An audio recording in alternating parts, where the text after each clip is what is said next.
নমস্কাৰ সকলোকে স্বাগতম জনাই ষ্টুডিঅত মই জাহ্নবী ৰাজ্যৰ লাখ লাখ ছাত্ৰ ছাত্ৰীৰ বাবে এই মুহূৰ্তত এটা ডাঙৰ খবৰ লৈ আহিছো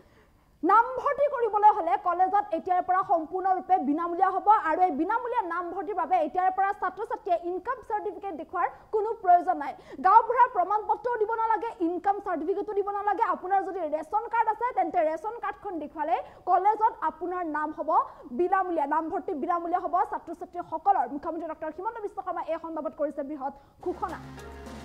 ৰাজ্যৰ লাখ লাখ ছাত্ৰ ছাত্ৰীৰ বাবে ডাঙৰ খবৰ ৰাজ্যৰ যিসকল দৰিদ্ৰ শ্ৰেণীৰ ছাত্ৰ ছাত্ৰী আছে তেওঁলোকৰ বাবে এই মুহূৰ্তত এটা ডাঙৰ খবৰ লৈ আহিছো কলেজত বিনামূলীয়াকৈ নামভৰ্তি কৰিব পাৰিব ছাত্ৰ ছাত্ৰীয়ে কলেজত নামভৰ্তি কৰিবলৈ হলে এতিয়া সম্পূৰ্ণৰূপে বিনামূলীয়া হ'ব সম্পূৰ্ণৰূপে বিনামূলীয়াকৈ নামভৰ্তি কৰিব পাৰিব ছাত্ৰ ছাত্ৰীসকলে ৰেচন কাৰ্ড দেখুৱালে কলেজত হ'ব বিনামূলীয়া নামভৰ্তি ৰেচন কাৰ্ডখন দেখুৱালে আপোনালোকৰ সন্তানে বিনামূলীয়াকৈ নামভৰ্তি কৰিব পাৰিব নালাগে ইনকাম সাৰ্টিফিকেট নালাগে গাঁওবুঢ়াৰ প্ৰমাণপত্ৰ একাদশ শ্ৰেণীৰ ছাত্ৰ ছাত্ৰীৰ নামভৰ্তি হ'ব বিনামূলীয়াকৈ ছাত্ৰ ছাত্ৰীসকলে নামভৰ্তি কৰিব পাৰিব কলেজত সকলো কলেজৰ অধ্যক্ষলৈ ইতিমধ্যে নিৰ্দেশনা প্ৰদান কৰিছে মুখ্যমন্ত্ৰী ডক্টৰ হিমন্ত বিশ্ব শৰ্মাই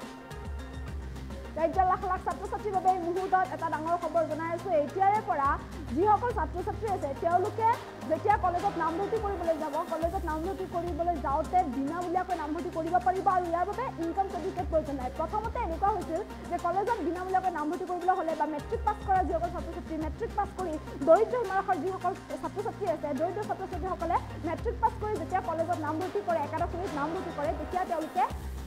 ইনকাম সাৰ্টিফিকেট দিব লাগে বা গাঁওবুঢ়াৰ প্ৰমাণপত্ৰ দিব লাগে ইনকাম সাৰ্টিফিকেট আৰু গাঁওবুঢ়াৰ প্ৰমাণপত্ৰ দিয়াৰ পাছতহে তেওঁলোকৰ নামভৰ্তি বিনামূলীয়া হয় আৰু ইনকাম সাৰ্টিফিকেটৰ নামতেই বা গাঁওবুঢ়াৰ প্ৰমাণপত্ৰৰ নামতেই ঘূৰি ফুৰিবলগীয়া পৰিস্থিতিৰ সৃষ্টি হয় বা এক প্ৰকাৰ দুৰ্ভোগ ভুগিবলগীয়া পৰিস্থিতিৰ সৃষ্টি হয় কিয়নো বহু অপেক্ষাৰ পাছত ইনকাম সাৰ্টিফিকেটৰ বাবে আবেদন কৰাৰ পাছতহে ইনকাম সাৰ্টিফিকেটখন লাভ কৰে আৰু তাৰ পাছতহে কলেজত দিব পাৰে যাতে নামভৰ্তি বিনামূলীয়া হয় কিন্তু এতিয়াৰে পৰা ইনকাম সাৰ্টিফিকেট নামত আপুনি আৰু ঘূৰি ফুৰিব নালাগে ইনকাম সাৰ্টিফিকেটৰ নামত আপুনি আৰু দুৰ্ভোগ ভুগিব লগাও নহয় কিয়নো আপোনাৰ যিখন ৰেচন কাৰ্ড সেই ৰেচন কাৰ্ডখনৰ জৰিয়তে আপোনাৰ সন্তানৰ আপুনি নামভৰ্তি বিনামূলীয়া কৰিব পাৰিব আপোনাৰ সন্তানে যদি মেট্ৰিক পাছ কৰি একাদশ শ্ৰেণীত নামভৰ্তি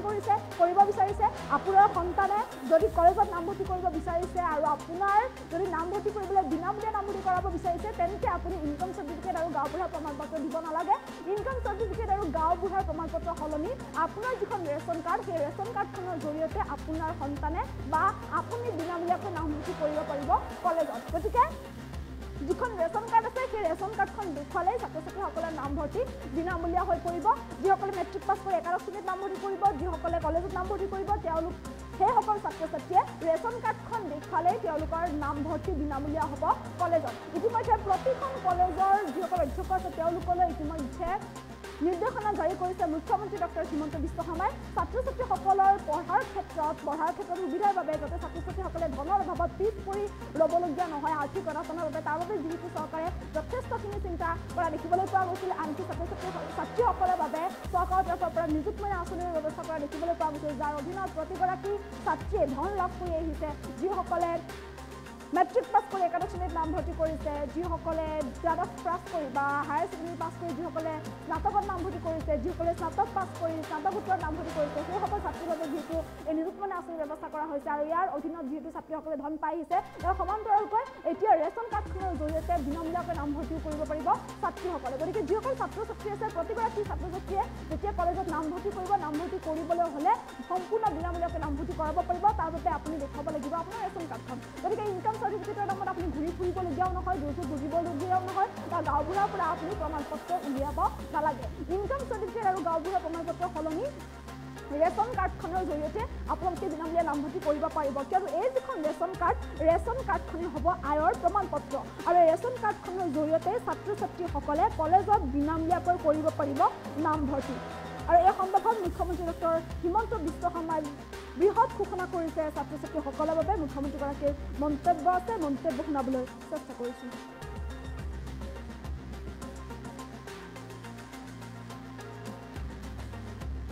ৰেচন কাৰ্ড দেখুৱালে এইবাৰ কলেজত এডমিশ্যন পাব আগত মই কি কৈছিলোঁ যে ৰেচন কাৰ্ড দেখুৱালে বিনা পইচাত চাউল পাব ৰেচন কাৰ্ড দেখুৱালে মেডিকেলত 5 লাখ টকালৈকে বিনামূলীয়া ট্ৰিটমেণ্ট পাব তাৰ মানে এখন ৰেচন কাৰ্ডত অৰুণোদয় পালো এখন ৰেচন কাৰ্ডত চাউল পালো এখন ৰেচন কাৰ্ডত কলেজত এডমিশ্যন পালোঁ, এখন ৰেচন কাৰ্ডত আয়ুষ্মান ভাৰতৰ 5 লাখ টকা পালোঁ। এতিয়া মই আৰু এটা কাম কৰিব খুজিছোঁ, এইবাৰ ৰেচন কাৰ্ডত 1 অক্টোবৰৰ পৰা দালি, নিমখ আৰু চেনিও বজাৰতকৈ কম দামত আপোনালোকক দিয়া আমি আৰম্ভ কৰি দিম। অৰ্থাৎ যদি বজাৰত 1 তাৰিখে 90 টকা দালিৰ দাম হয়, ৰেচন কাৰ্ডত আপোনালোকে 60 টকাত পাব। যদি বজাৰত চেনিৰ দাম 75 টকা হয়, আপোনালোকে 50 টকাত পাব। আৰু বজাৰত যদি নিমখৰ দাম 30 টকা হয়, ইয়াত আপোনালোকে আমাৰ ৰেচন কাৰ্ডৰ দোকানত আপোনালোকে 20 টকা পাব। মোৰ লাহেকৈ আৰু এটা মই চিন্তা কৰি আছোঁ, যাৰ যাৰ ঘৰত গেছ কানেকশ্যন আছে 1000 টকা দি গেছ কিনিব লাগে। এতিয়া মই চাই আছোঁ যে অসমত গেছৰ দামটো 1000 পৰা ডাইৰেক্ট 700 টকা কৰি দিব পাৰি নেকি, যাতে গেছৰ দামো আমি 300 টকা কমাই দিব পাৰোঁ। এই গোটেইবিলাক কাম কোনে কৰিব পাৰিছে? নৰেন্দ্ৰ মোদী ডাঙৰীয়াৰ আশীৰ্বাদৰ কাৰণে আজি আমি বিজেপিয়ে কৰিব পাৰিছোঁ। ৰেচন কাৰ্ড দেখুৱালে এইবাৰ কলেজত এডমিশ্যন পাব। আগত মই কি কৈছিলোঁ যে ৰেচন কাৰ্ড দেখুৱালে বিনা পইচাত চাউল পাব, ৰেচন কাৰ্ড দেখুৱালে মেডিকেলত 5 লাখ টকালৈকে বিনামূলীয়াত ট্ৰিটমেণ্ট পাব। তাৰমানে এখন ৰেচন কাৰ্ডত অৰুণোদয় পালোঁ, এখন ৰেচন কাৰ্ডত চাউল পালোঁ, এখন ৰেচন কাৰ্ডত কলেজত এডমিশ্যন পালোঁ, এখন ৰেচন কাৰ্ডত আয়ুষ্মান ভাৰতৰ 5 লাখ টকা পালোঁ। এতিয়া মই আৰু এটা কাম কৰিব খুজিছোঁ, এইবাৰ ৰেচন কাৰ্ডত 1 অক্টোবৰৰ পৰা দালি, নিমখ আৰু চেনিও বজাৰতকৈ কম দামত আপোনালোকক দিয়া আমি আৰম্ভ কৰি দিম। অৰ্থাৎ যদি বজাৰত 1 তাৰিখে 90 টকা দালিৰ দাম হয়, ৰেচন কাৰ্ডত আপোনালোকে 60 টকাত পাব। যদি বজাৰত চেনিৰ দাম 75 টকা হয়, আপোনালোকে 50 টকাত পাব। আৰু বজাৰত যদি নিমখৰ দাম 30 টকা হয়, ইয়াত আপোনালোকে আমাৰ ৰেচন কাৰ্ডৰ দোকানত আপোনালোকে 20 টকা পাব। মোৰ লাহেকৈ আৰু এটা মই চিন্তা কৰি আছোঁ, যাৰ যাৰ ঘৰত গেছ কানেকশ্যন আছে 1000 টকা দি গেছ কিনিব লাগে। এতিয়া মই চাই আছোঁ যে অসমত গেছৰ দামটো 1000 পৰা ডাইৰেক্ট 700 টকা কৰি দিব পাৰি নেকি, যাতে গেছৰ দামো আমি 300 টকা কমাই দিব পাৰোঁ। এই গোটেইবিলাক কাম কোনে কৰিব পাৰিছে? নৰেন্দ্ৰ মোদী ডাঙৰীয়াৰ আশীৰ্বাদৰ কাৰণে আজি